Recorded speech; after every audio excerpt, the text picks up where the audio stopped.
warahmatullahi wabarakatuh. Oke anak-anak, kita sekarang masuk di lesson ketiga. Alhamdulillah di lesson 2 kita sudah selesai dan sudah melaksanakan ulangan harian di lesson 2. Kita sekarang masuk di lesson ketiga. Di lesson ketiga kita membahas tentang there is dan they are. There is dan they are yang artinya ada. There is digunakan untuk bendanya tunggal atau yang disebut dengan singular noun. Bisa juga digunakan dalam bentuk benda tidak bisa dihitung atau yang disebut dengan uncountable noun. Uncountable noun ini artinya bendanya tidak bisa dihitung. Contohnya air, tepung, uang, gas, dan lain-lain. Sedangkan they are itu benda jamak atau disebut dalam bentuk plural noun. Biasanya berakhiran dengan s atau es. Oke, kita buat contoh dalam bentuk singular noun. Ada kalimat afirmatif, negatif, dan interrogatif. Oke, contohnya dalam bentuk kalimat positif. There is a spider on the wall. There is a. Ada kata a di situ dalam bentuk singular noun, artinya bendanya satu. Seekor spider, seekor laba-laba. Oke, sekarang kita ubah dalam bentuk kalimat negatif. There isn't a spider on the wall. Isn't itu singkatan dari kata is not. Kemudian di dalam kalimat interrogatif, is there a spider on the wall? Apakah ada seekor laba-laba di dinding? Untuk kalimat untuk jawaban iya, kita gunakan kata yes there is. Sedangkan untuk kalimat jawaban tidak, gunakan kata no there isn't. Oke?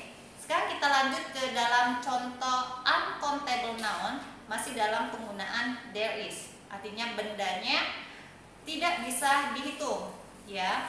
There is some milk in the bottle. Itu untuk kalimat positif. Kita gunakan there is some milk. Some di situ artinya milk di situ artinya bendanya tidak bisa dihitung. Untuk di kalimat negatif kita gunakan there isn't any milk in the bottle. Oke. Kemudian kita ubah di dalam bentuk kalimat tanya. Is there any milk in the bottle? Seperti biasa, untuk jawaban yes, kita gunakan yes there is. Untuk jawaban tidak, kita gunakan no there isn't. Oke, do you understand? Oke, kita kembali ke contoh dalam bentuk plural noun. Plural noun itu artinya bendanya jamak. Ya, kita gunakan kata they are. Contohnya, for example, there are many books on the table. Ada kata books penambah s di situ, artinya jamak, bendanya lebih dari satu. Untuk di kalimat negatif kita gunakan there aren't many books on the table. Ya, kemudian kita ubah dalam bentuk kalimat tanya seperti biasa, pindahkan to be are-nya di depan, jadi are there many books on the table.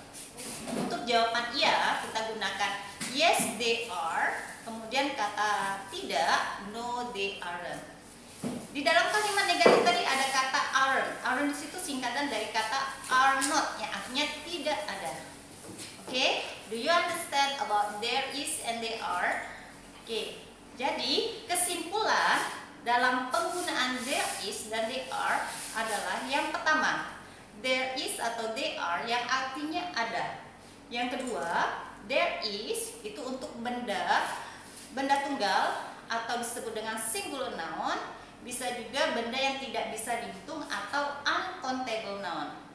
Dan yang ketiga, they are digunakan untuk benda jamak, lebih dari satu, bisa 2, 3, dan seterusnya.